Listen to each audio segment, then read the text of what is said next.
Assalamualaikum warahmatullahi wabarakatuh. Perkenalkan, nama saya Lavita Dwi Fania, NIM saya 2381070. Saya dari jurusan PGMI. Saya di sini akan menjelaskan tentang kajian IPA UAS. Soal pertama itu, manakah menurut Anda yang lebih rasional, teori abiogenesis atau biogenesis? Jelaskan pilihan jawaban Anda tersebut. Jadi jawaban saya itu yang pertama itu teori biogenesis, memiliki bukti ilmiah yang kuat yang dapat dibuktikan secara eksperimental. Teori abiogenesis sebaliknya tidak memiliki bukti ilmiah yang jelas dan masih didasarkan pada spekulasi. Terus yang kedua itu ada teori biogenesis menjelaskan bahwa kehidupan berasal dari makhluk hidup lainnya. Sedangkan teori abiogenesis mengatakan bahwa kehidupan berasal dari benda mati. Konsep ini lebih logis dan dapat dipahami secara lebih baik. Terus itu ada pengembangan teori. Teori abiogenesis telah berkembang dan diperbaiki melalui eksperimen dan penelitian, sedangkan teori abiogenesis masih berdasarkan pada gagasan sederhana dan tidak dapat dibuktikan. Terus soal yang nomor 2 itu, salah satu organ terpenting manusia adalah jantung. Otot jantung bekerja tidak dipengaruhi oleh kehendak kita, tetapi dipengaruhi oleh saraf otonom. Apakah maksud dari pernyataan tersebut? Apabila otot jantung dipengaruhi oleh kehendak kita, apa saja yang akan terjadi?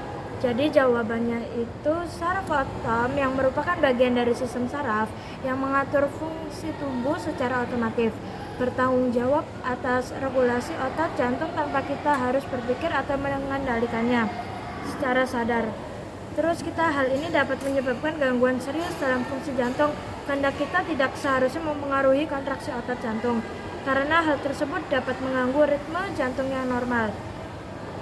Jika otot jantung dipengaruhi oleh kehendak kita, kemungkinan terjadi gangguan irama jantung yang dapat berujung pada masalah kesehatan serius seperti aritmia atau gagal jantung. Oleh karena itu, penting untuk memahami bahwa regulasi otot jantung oleh saraf otom adalah mekanisme alami yang penting untuk menjaga kesadaran jantung dan fungsi tubuh secara keseluruhan. Terus soal nomor 3 itu, dalam sistem pencernaan manusia terdapat usus buntu.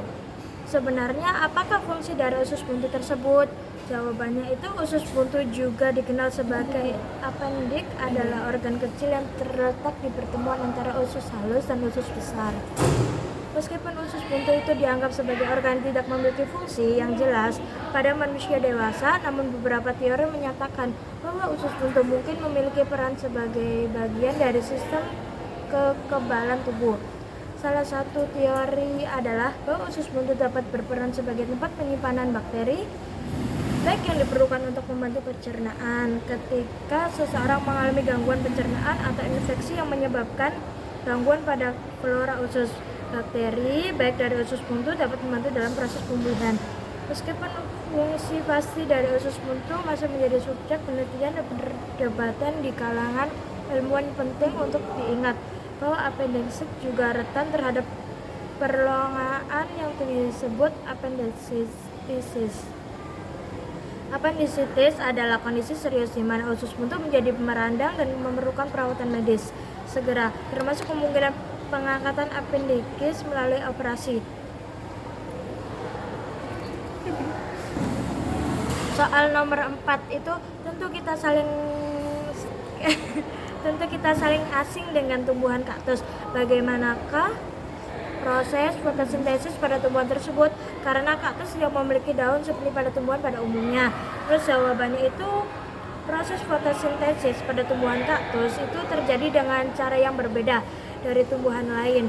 Karena kaktus tidak memiliki daun, proses fotosintesisnya terjadi pada batangnya. Batang kaktus itu memiliki sel yang dapat melakukan fotosintesis, dan proses ini terjadi dengan menggunakan jalur KAM, Clarusa-Fenn-Ath metabolisme. Jalur ini meminimalkan laju fotorespirasi dan menggunakan malat sebagai molekul pertama dalam fotosintesis. stoma pada kaktus membuka pada malam hari untuk menyerap CO2 dan menutup pada siang hari untuk mengurangi kehilangannya air. Soal nomor 5 itu silakan baca artikel pada di link bawah ini berikut ini ya. Setelah membaca artikel tersebut, Anda diminta untuk menjelaskan pendapat Anda mengenai cloning dan etika. Jadi jawaban Anda itu cloning adalah proses reproduksi aksesual yang menghasilkan organisme yang genetik dengan organisme aslinya. Proses cloning dapat dilakukan beberapa metode termasuk cloning embrio. Cloning telah menjadi topik terapeutik. Yang pertama itu ada kehidupan marabat manusia, yang kedua itu kesejahteraan hewan, yang ketiga itu penggunaan teknologi, terus yang keempat itu ada kepentingan masyarakat. Soal nomor 6.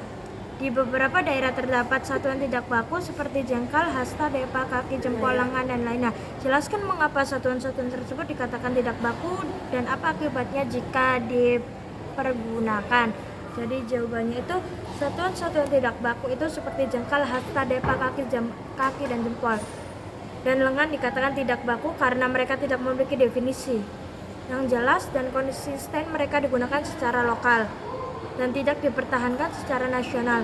Akibatnya itu jika dipergunakan dapat menyebabkan kesulitan dalam komunikasi dan pengukuran serta memengaruhi keakuratan data dan analisis. Soal nomor 7. Air merupakan kebutuhan pokok manusia. Air digunakan untuk berbagai keperluan diantaranya untuk dikonsumsi, membersihkan, pengertian, dan lainnya. Apakah air tersebut lama-kelamaan akan habis? Jelaskan jawaban Anda tersebut. Jadi jawaban Anda itu air yang digunakan secara terus-menerus tidak akan habis karena adanya siklus hidrologi, presipitasi, dan infiltrasi. Penguapan mengubah air menjadi gas yang kemudian mengumpal menjadi awan. Awan yang terbentuk lama-kelamaan menjadi titik jenuh dan jatuh ke bumi sebagai hujan. Air yang jatuh ke bumi mengalami infiltrasi dan mengalir kembali ke laut, sehingga proses siklus air berulang kembali. Oleh karena itu air di bumi tidak akan pernah habis. Jadi itu air itu tidak pernah habis, mengalir terus menerus. Soal nomor 8. Malaria merupakan salah satu penyakit yang tidak asing bagi masyarakat. Malaria adalah penyakit infeksi yang disebabkan oleh sejenis protozoa jenis Plasmodium. Jelaskan bagaimana penularan penyakit malaria dan cara pencegahan yang dapat dilakukan untuk menghindari penyakit ini. Jadi jawabannya itu nih ya, penularan malaria. Iya. Jadi itu salah satunya itu ada gigitan nyamuk. Gigitan nyamuk itu ya, tahu nggak? Nyamuk Anopheles itu terinfeksi parasit Plasmodium dapat menggigit manusia dan menyebarkan parasit ke dalam tubuh manusia melalui air liurnya nyamuk tuh. Itu menggigit gitu. Terus yang kedua itu ada transfusi darah. Transfusi darah itu ada penularan dapat terjadi melalui transfusi darah yang mengandung parasit Plasmodium. Terus yang ketiga itu ada transmisi vertikal. Penularan dari ibu hamil yang terinfeksi malaria ke janinnya. Selama kehamilan juga mungkin terjadi cara pencegahannya malaria. Terus itu cara pencegahan malaria itu ada jenis-jenisnya ya. Yang pertama itu harus menggunakan kelambu gitu. Saat tidur itu dapat membantu melindungi dari gigitan nyamuk yang menyebabkan malaria, terutama di daerah endemis malaria. Terus yang kedua itu penggunaan obat anti malaria. Penggunaan obat itu sebagai tindakan pencegahan dapat direkomendasikan memverifikasi. Terus ada pengendalian nyamuk. Upaya pengendalian populasi nyamuk Anopheles melalui penggunaan insektisida, penghapusan tempat perkembangbiakan nyamuk, dan penggunaan larvasida. Di lab nggak sih kalau informatika tuh? Penggunaan repelen, menggunakan repelen atau latihan anti nyamuk. seperti obat nyamuk atau sopel atau lapindala sejenis lainnya gitu. Gitu ya? Untuk membantu melindungi kulit dari gigitan nyamuk gitu biar nggak dicokot nyamuk. Oh, iya. Terus itu ada pencegahan transfusi darah. Anjay, Sep. Dalam transfusi adalah darah yang telah diuji dan bebas dari parasit malaria. Cukup sekian dari saya. Anjir. Kurang dan Kok lebihnya mati? mohon maaf. Wassalamualaikum warahmatullahi wabarakatuh. Kita kok mati HP?